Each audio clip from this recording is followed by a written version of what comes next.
Guys, tak lama lagi Alhamdulillah kita berpeluang untuk berjumpa dengan Ramadan. Di mana bulan Ramadan itu sendiri bulan yang mulia, turunnya Al-Quran, okey?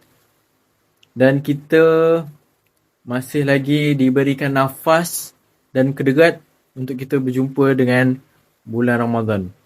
Dan Tuhan Allah juga janjikan di mana kita pada bulan Ramadan amalan yang dibuat baik ataupun amal ibadat kita diberikan ganjaran ataupun upah lah. Upah sebab upah ni dia macam kalau aku dapat ni aku dapat upah. So bila kau mindset kau macam tu, kau akan nak buat selalu. Sebab apa? Nanti upah dengan ganjaran sama je guys. Okay? Upah dengan ganjaran sama je. Tapi upah ni dia jadi macam common dalam masyarakat kita.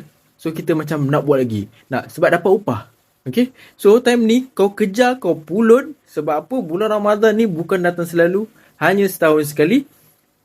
Kalau itu pun kalau tahun depan kita masih ada peluang ataupun hayat kita masih panjang untuk berjumpa bulan Ramadan ni. Jadi gunakan sehabis baik. Buat amal ibadat daripada segi spiritual mostly. Okay.